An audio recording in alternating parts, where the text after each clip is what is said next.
Tapi yang tahu tentang kualiannya itu hanya Allah, dan kepada orang-orang yang disingkapkan oleh Allah. Lalu apa boleh bagi kita sekarang melihat seorang yang dari penampilannya yang bertentangan dengan syariat, ada hal-hal yang aneh, kita angkat menjadi wali? Maka ini yang sedang diingatkan. Dan yang paling penting, sahabat Perkusi Aceh, 10% dari hasil penjualan kaos dakwah ini akan kita bagikan kepada sahabat-sahabat kita yang kurang mampu di luar sana. Ilmu tanyo benar, amai tanyo benar, kure tanyo benar, ngak selamat dunia akhirat. Maka tentang status kenabian Nabi Khidir itu masih terjadi perdebatan. Apakah benar seorang nabi atau hanya seorang yang hamba Allah yang soleh? Di dalam Al-Quran tidak disebut nabi, hanya disebut abdan min ibadina atainahu ilman minal kitab, seorang hamba dari hamba-hamba kami yang kami berikan ilmu dari Alkitab. Nabi Musa diakui kenabian dan kerasulannya. Tampilan dari Nabi Khidir ini secara syariat itu bertentangan, dan tidak ada penjelasan yang lebih kuat tentang penentangan beliau terhadap syariat lebih daripada komentar Nabi Musa. Bagaimana beliau merusak kapal dari orang yang membantu mereka menyeberang, bagaimana beliau membunuh seorang anak kecil yang tidak berbuat kesalahan, bagaimana beliau tiba-tiba berbuat kebaikan di kampung yang warganya pelit. Itu bertentangan dengan syariat, dan cukuplah keterangan penentangan syariat itu karena pernyataan Nabi Musa yang membantah beliau.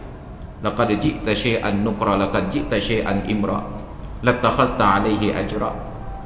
Tapi ternyata Allah menginginkan beliau itu sebagai wali, disingkap hijab-hijab yang bahkan tidak tersingkap pada Nabi Musa alaihissalam. Tapi yang tahu tentang kualiannya itu hanya Allah, dan kepada orang-orang yang disingkapkan oleh Allah. Lalu apa boleh bagi kita sekarang melihat seorang yang dari penampilannya yang bertentangan dengan syariat, ada hal-hal yang aneh, kita angkat menjadi wali? Maka ini yang sedang diingatkan. Kata Imam Syafi'i, bila engkau melihat ada seorang yang mampu berjalan di atas air, terbang di udara, jangan engkau percaya dia sampai terbukti kebenarannya mengikuti sunnah Rasulullah Sallallahu Alaihi Wasallam. Kenapa? Karena sihir juga mirip-mirip demikian. Ada 9 perkara itu yang khariqun lil adah, yang keluar dari standar adat, keluar dari hukum sunnatullah. Tapi apakah pelakunya semua disebut orang baik? Tidak. Ada 5 proses yang disebut dengan maksiat, ada 4 proses yang dianggap sebagai bahagian dari taat. Tentu dalam kajian yang lain akan kita bahas.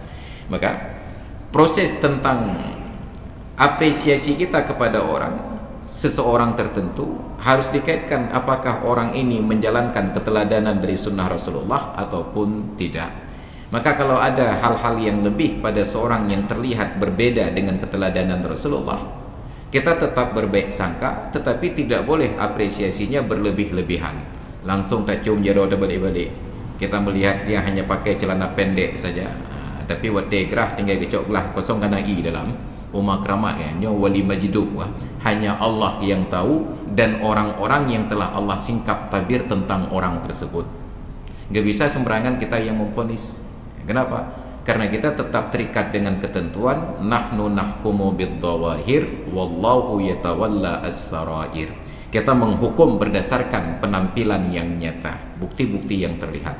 Sedangkan persoalan batin itu Allah yang memutuskan. Sampai kita tersingkap rahasia batin. Oh, ternyata ada kelebihan orang ini, dan benar ini adalah wali majizub. Dan yang menyampaikan itu mesti orang yang standar keimanannya sudah diakui. Nyabe orang yang hendak sembahyang pegah uringnya wali, nyabe kata cum-cum jaro aja. Maka nanti akan terlihat penampilan kita yang aneh.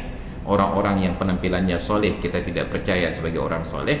Orang-orang yang penampilannya berbeda dengan standar orang soleh tiba-tiba sudah kita muliakan sebagai orang yang soleh. Itu terbalik posisinya. Ilmu tanyo benar, amai tanyo benar, kure tanyo benar, ngak selamat dunia akhirat.